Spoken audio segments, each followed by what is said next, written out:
अरविंद केजरीवाल की सरकार दुनिया की सबसे ज़्यादा भ्रष्ट सरकार है। अध्यक्ष जी ने अभी चर्चा की शराब घोटाले की, जिसमें हजारों करोड़ रुपए का घोटाला हुआ। अरविंद केजरीवाल की सरकार ने क्लासरूम घोटाला भी किया है, सीबीसी की रिपोर्ट आ गई है। डीटीसी बस घोटाला हुआ है, सीबीआई ने एफआईआर दर्ज कर ली है। बिजली की सब्सिडी में घोटाला हुआ है, लगभग 8,400 करोड़ रुपया का, ये आप सभी को मालूम है। जल बोर्ड में बिल जमा कराने का भी घोटाला हुआ है और लगभग 58,000 करोड़ रुपए का घोटाला जल बोर्ड में पिछले 8 सालों में हुआ है। 7 अस्थायी जो अस्पताल बनाए जा रहे हैं उसमें भी घोटाला हुआ है। जासूसी घोटाले के बारे में भी आप सभी को मालूम है। मैं आज अरविंद केजरीवाल से पूछना चाहता हूं कि आपने दिल्ली के लोगों से वायदा किया कि हम दिल्ली के लोगों को 24 घंटे क्लीन वाटर उपलब्ध कराएंगे। आज दिल्ली की आधी आबादी को जल बोर्ड का पीने का पानी उपलब्ध नहीं हो पा रहा है और जो पानी उपलब्ध कराया जा रहा है जल बोर्ड की रिपोर्ट के मुताबिक वह दूषित है, पीने के लायक नहीं है। उस पानी को पीकर लोगों के पेट खराब हो रहे, किडनी और लीवर खराब हो रहे हैं। अरविंद केजरीवाल की सरकार पिछले 8 सालों में एक भी वाटर ट्रीटमेंट प्लांट नहीं लगा पाई। अरविंद केजरीवाल की सरकार को हिमाचल से भी गंगा जल लेके आना था, मुरादनगर से भी 150 एमजीडी पानी लाना था और अरविंद केजरीवाल की सरकार ने यह भी कहा था कि हम यमुना के किनारे जो किसानों की खेती बाड़ी की ज़मीन है उसको किराए पर लेकर, और जब बरसात होगी तो जो बरसात का पानी यमुना में बह जाता है, गड्ढे खोदकर गड्ढों में पानी स्टोर करके उसको ट्रीट कर कर दिल्ली के लोगों को उपलब्ध कराएंगे। उस दिशा में भी कोई कदम अरविंद केजरीवाल की सरकार ने उठाया नहीं। इन्होंने कहा कि लगभग हम 250 रेनी वेल लगाएंगे पल्ला के, और सोनिया विहार के आसपास एक रेनी वेल लगा नहीं। ये हाल है दिल्ली जल बोर्ड का। डीटीसी की एक बस ये खरीद नहीं पाए। अरविंद केजरीवाल मुख्यमंत्री बने थे, उन्होंने कहा था कि दिल्ली को 15,000 बसों की आवश्यकता है। अरविंद केजरीवाल बताएं क्या उन्होंने डीटीसी के लिए 8 साल में एक कोई बस खरीदी है? 300 इलेक्ट्रिक बसें केंद्र सरकार ने या हमारे यशस्वी प्रधानमंत्री आदरणीय श्री नरेंद्र मोदी जी ने दिल्ली के लिए उपलब्ध कराई हैं। डीटीसी हजारों करोड़ रुपए के घाटे में चल रही है। अरविंद केजरीवाल बताएं कि पिछले 8 सालों में उन्होंने दिल्ली में एक नया हॉस्पिटल खोला हो। 1000 मोहल्ला क्लिनिक्स खोलने की बात कही थी। 350 मोहल्ला क्लिनिक्स आज काम कर रहे हैं, लेकिन उनमें जो डॉक्टर्स काम कर रहे हैं या अन्य स्टाफ काम कर रहा है उसको सैलरी नहीं दी जा रही, दवाई नहीं है, टेस्ट नहीं हो पा रहे हैं। ये मोहल्ला क्लिनिक्स की हालत है। अरविंद केजरीवाल बताएं कि दिल्ली में उन्होंने कोई एक नया फ्लाईओवर बनाया हो पिछले 8 सालों में। एक आश्रम चौक पर एक अंडरपास बनाया है जो पिछले कई सालों से उसके निर्माण का कार्य चल रहा है, वो अभी तक पूरा नहीं हुआ। एक छोटा सा अंडरपास है। अरविंद केजरीवाल बताएं कि वो बार बार ये कहते रहे हैं कि हम दिल्ली में पेरिस और लंदन जैसी सड़कें बनाएंगे। आज पीडब्ल्यूडी की सड़कें टूटी पड़ी हैं, उधड़ी पड़ी हैं। जब गाड़ी चलती है तो डस्ट उड़ती है, जब डस्ट उड़ती है तो सबसे ज़्यादा दिल्ली उसी से प्रदूषित होती है। अरविंद केजरीवाल बताएं कि ये जो पेरिस और लंदन वाली सड़कें आप बनाने की बात कर रहे हैं उसकी शुरुआत आप कब करेंगे? अरविंद केजरीवाल बताएं कि WHO ने हमें ये सर्टिफिकेट दे दिया कि दिल्ली दुनिया की सबसे ज़्यादा प्रदूषित राजधानी है, तो आखिर दिल्ली को प्रदूषित राजधानी, जो सबसे ज़्यादा प्रदूषित राजधानी घोषित कर दी गई है, उसको प्रदूषण से बचाने के लिए आखिर अरविंद केजरीवाल की सरकार ने क्या कदम उठाए? उन्होंने 16 स्मोक टावर लगाए, 14 तो लगे ही नहीं, 2 लगे वो चालू नहीं हुए। तो ये तो अरविंद केजरीवाल को बताना पड़ेगा क्या नरेंद्र मोदी जी ने इसमें रुकावट पैदा की है? अरविंद केजरीवाल को यह बताना पड़ेगा कि मोदी जी की सरकार ने तो यमुना की सफाई के लिए 2,500 करोड़ रुपया दिया और केंद्र सरकार बराबर आपसे हिसाब किताब मांग रही है कि आपने 2,500 करोड़ रुपया कहां खर्च किया। आप यमुना की सफाई नहीं करवा पाए। आपने दिल्ली के लोगों से वायदा किया था कि हम 2020 में दिल्ली के लोगों को यमुना में डुबकी लगवाएंगे। अब एनजीटी ने यह कार्य दिल्ली के ऑनरेबल एलजी को दिया, उनकी अध्यक्षता में। अब यमुना की सफाई का काम करने का जो कार्य तेजी से शुरू हो रहा है। मैं एनजीटी के प्रति और दिल्ली के लेफ्टिनेंट गवर्नर के प्रति आभार व्यक्त करना चाहता हूं और मुझे उम्मीद है जो 2,500 करोड़ रुपया मोदी जी की सरकार ने यमुना की सफाई के लिए दिया है वह पैसा अब खर्च हो जाएगा। अध्यक्ष जी ने कहा है स्कूल्स के बारे में, शिक्षा के बारे में। एक नया स्कूल नहीं खुला 8 साल में, 50 स्कूल्स बंद कर दिए गए। बाकी चर्चा अध्यक्ष जी ने की है। अरविंद केजरीवाल से पूछे, भाई आपने वायदा किया था दिल्ली के लोगों से मैं दिल्ली में नए 20 कॉलेज खोलूंगा, क्या एक नए कॉलेज खोल पाए? अध्यक्ष जी ने बिल्कुल ठीक कहा है कि जो दिल्ली सरकार के कॉलेजेस हैं उसका जो टीचिंग स्टाफ है, नॉन टीचिंग स्टाफ है, पिछले 6 महीने से अरविंद केजरीवाल उसकी सैलरी नहीं दे पा रहे हैं। अरविंद केजरीवाल कहते हैं कि मेरा वर्ल्ड क्लास एजुकेशन मॉडल है। देखिए तो रिकॉर्ड पे है, नेशनल परफॉर्मेंस ग्रेडिंग इंडेक्स में दिल्ली 8वें नंबर पर है और 10th क्लास का जो रिजल्ट आया वो 80% था और हम 13वें नंबर पर थे पूरे हिंदुस्तान में। तो बार बार झूठ बोलना कि हमारा वर्ल्ड क्लास एजुकेशन मॉडल है, तो मैं इसको स्वीकार करने के लिए तैयार नहीं हूं। अरविंद केजरीवाल ने पिछले साल रोजगार बजट पेश किया, आप लोगों ने भी वो रोजगार बजट पढ़ा और अरविंद केजरीवाल ने यह कहा कि हम 20 लाख लोगों को रोजगार देंगे, हम दिल्ली की 5 बड़ी मार्केट्स को रिडेवलप करेंगे, उसके लिए 400 करोड़ रुपया रखा। अरविंद केजरीवाल बता दें कि उन्होंने एक नया पैसा जो है वो दिल्ली की मार्केट्स को रीडेवलप करने के ऊपर खर्च किया हो या 20 लाख लोगों की बात छोड़िए, उन्होंने 20 लाख लोगों को रोजगार दिया हो। अरविंद केजरीवाल ने यह कमिटमेंट भी की थी कि हम दिल्ली में जो 3 लाख कॉन्ट्रैक्ट वर्कर्स हैं उनको रेगुलराइज करेंगे, आज तक रेगुलराइज नहीं कर पाए। उन्होंने ये वायदा भी किया था कि स्कूल्स में जो 22,000 गेस्ट टीचर्स हैं हम उनको भी रेगुलराइज करेंगे, लेकिन आज तक वो किसी को ना नियमित कर पाए हैं, ना उनकी सैलरी में किसी तरह की बढ़ोतरी कर पाए हैं। अरविंद केजरीवाल ने पिछले 1.5 साल से ओल्ड एज पेंशन बंद कर रखी है और 2018 से लेकर आज तक कोई नया आवेदन नहीं लिया गया है, नई पेंशन नहीं बनाई जा रही है। यह अरविंद केजरीवाल का हाल है। उन्होंने गांव के लोगों से वायदा किया हम लाल डोरा बढ़ाएंगे, किसी एक गांव का लाल डोरा बढ़ाया नहीं। उन्होंने कहा हम किसान की जमीन यदि एक्वायर करेंगे तो कम से कम 5 करोड़ रुपया एकड़ के हिसाब से मुआवजा देंगे। अभी हाल ही में निजामुद्दीन के बगल में एक नंगली रजापुर गांव है, उसकी जमीन एक्वायर हुई है। 26 दिसंबर 2022 को अरविंद केजरीवाल ने 22 लाख रुपए प्रति एकड़ के हिसाब से किसान की जमीन को खरीदा है। ये है अरविंद केजरीवाल की किसानों के प्रति सहानुभूति कही है या किस तरह से किसानों को लूट रहे हैं, उसकी चर्चा भी मैं करना चाहता हूं। जितने भी सीसीटीवी लगे हुए हैं, फ्री वाईफाई सारे बंद पड़े हुए हैं, आप जाके जानकारी ले लीजिए। मोहल्ला क्लिनिक्स के बारे में मैंने कहा कि वहां कोई टेस्ट नहीं हो रहा है। इन्होंने कहा हम सभी बसों में मार्शल्स की व्यवस्था करेंगे। आज डीटीसी की बसों में मार्शल्स नदारत हैं। अब वो आरोप लगा रहे हैं मोदी जी के ऊपर कि वो हमारे विकास के कार्य को रोक रहे हैं।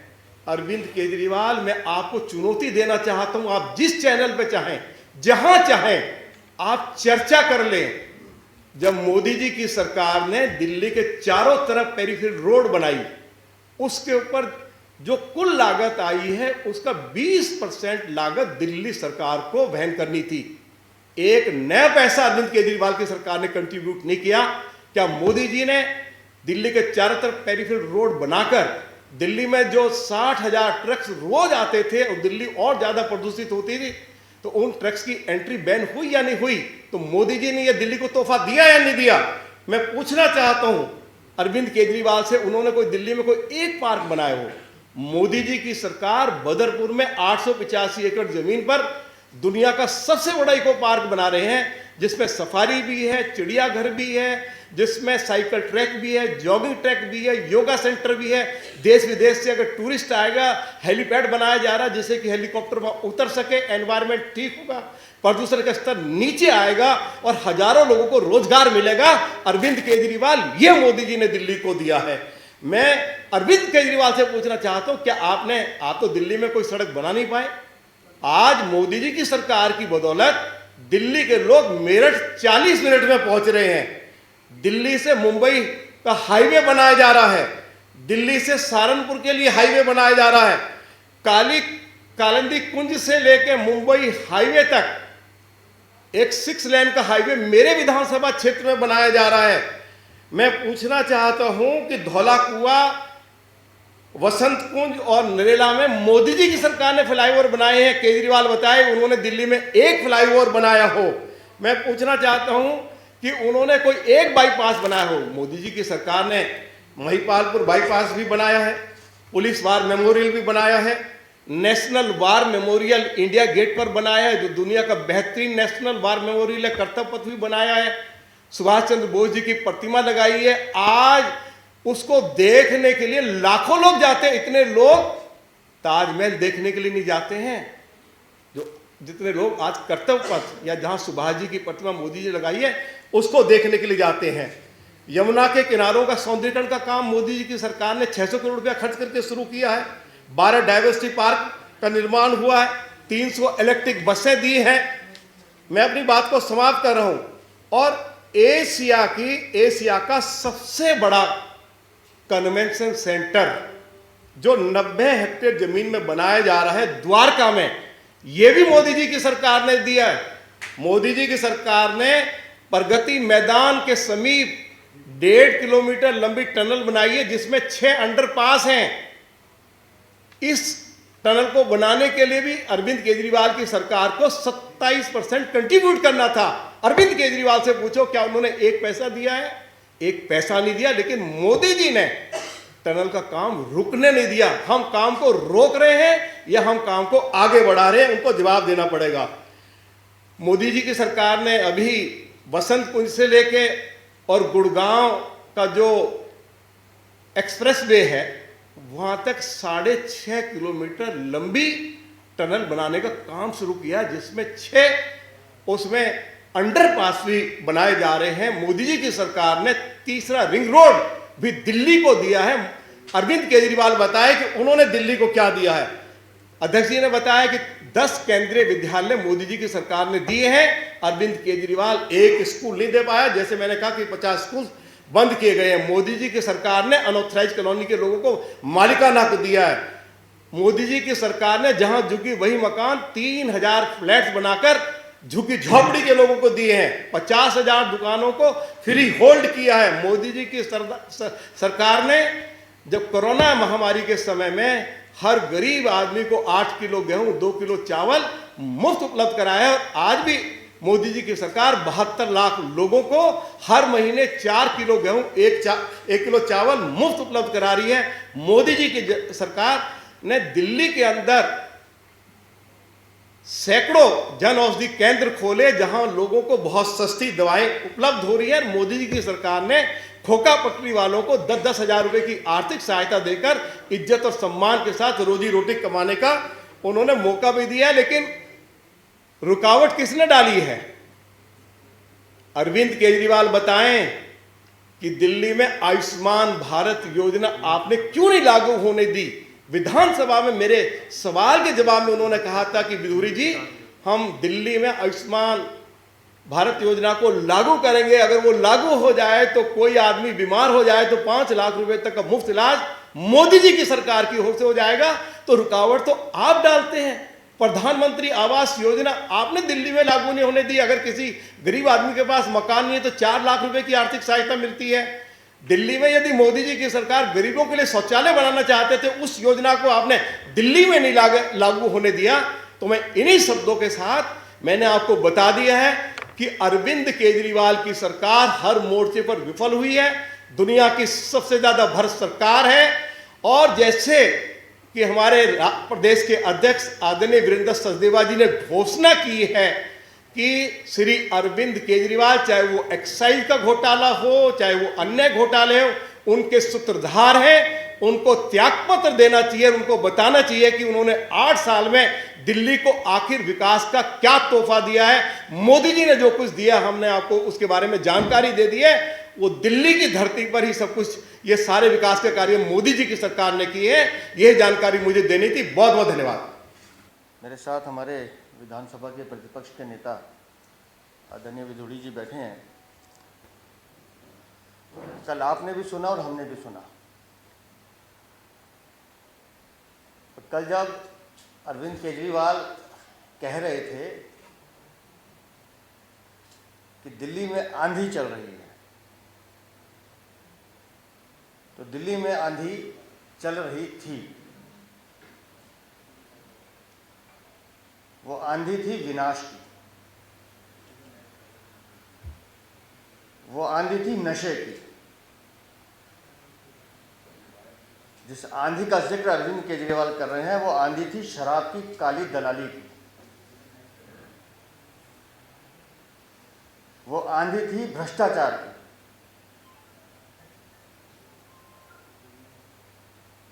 उस शराब की काली दलाली की आंधी को रोकने का काम दिल्ली की जनता के साथ मिलकर भारतीय जनता पार्टी ने किया है।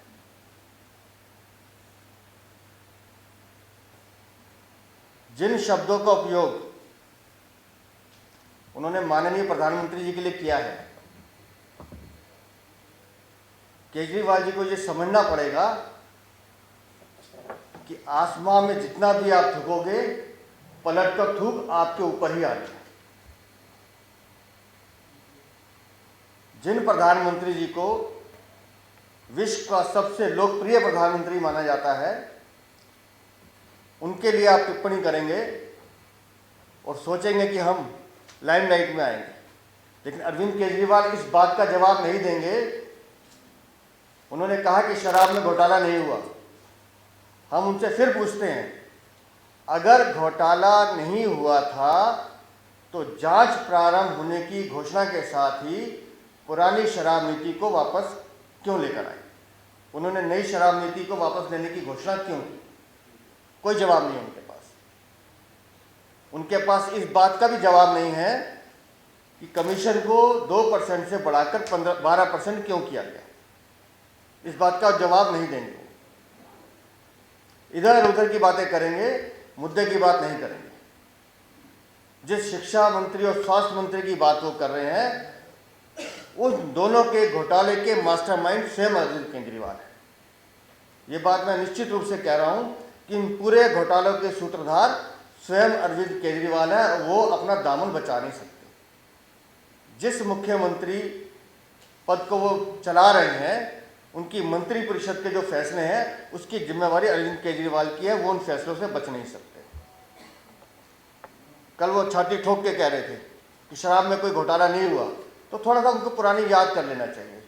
यही अरविंद केजरीवाल कागज दिखाते थे कि मैंने जितेंद्र तोमर के सारे कागज चेक किए हैं, उसकी सारी डिग्रियां ठीक हैं, इसमें कोई घोटाला नहीं है। कहाँ है जितेंद्र तोमर आज? कहाँ है वो मंत्री? उनकी तो विधायकी भी चली गई। संदीप सिंह का जब राशन कार्ड कांड हुआ, उस समय भी अरविंद केजरीवाल उनकी वकालत के लिए आए थे। कहाँ है संदीप सिंह आज?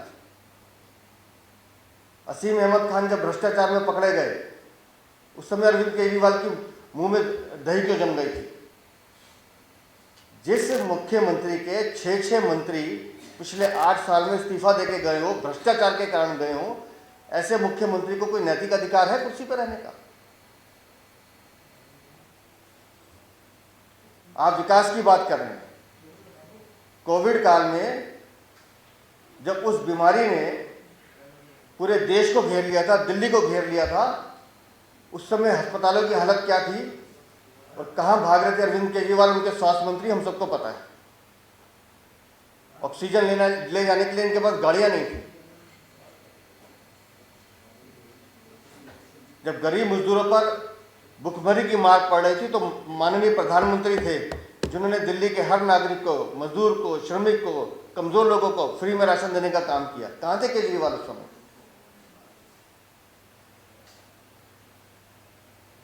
विकास की बात कर रहे हैं। दिल्ली की कल्पना नहीं सोच सकते आप। अगर केंद्र सरकार के कार्य, अभी माननीय विधोड़ी जी बताएंगे आपको, केंद्र सरकार के कार्यों को अगर हम हटाना शुरू कर देंगे, गिनाना शुरू करेंगे, तो अरविंद केजरीवाल के पास जवाब नहीं है। जिस शिक्षा की वो बात कर रहे हैं, केंद्र सरकार ने पिछले 8 सालों में 10 नए केंद्रीय विद्यालय और नवोदय विद्यालय स्वीकृत किए हैं दिल्ली के लिए। और केजरीवाल का आलम यह है कि यहां सरकारी स्कूल बंद हो रहे हैं। ये शिक्षा क्रांति की बात करते हैं। दिल्ली के 75% स्कूलों में साइंस और कॉमर्स पढ़ाने की व्यवस्था नहीं है। और जो धरने प्रदर्शन आप लगातार देख भी रहे हैं, दिल्ली के 12 कॉलेज हैं जहाँ शिक्षकों को, कर्मचारियों को वेतन नहीं मिल रहा, जो दिल्ली सरकार के अंतर्गत आते हैं। ये शिक्षा की बात कर रहे हैं। कल उन्होंने इमरजेंसी का जिक्र किया। अरविंद केजरीवाल को इमरजेंसी शब्द का अर्थ ही नहीं पता। उनको नहीं मालूम आपातकाल में लोगों ने कैसी पीड़ा सही है। मैं उनसे निवेदन करूंगा,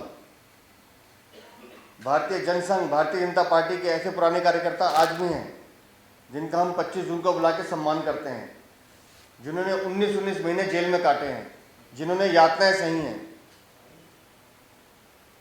आपको क्या मालूम त्याग क्या होता है? आप इमरजेंसी की तुलना कर रहे हो।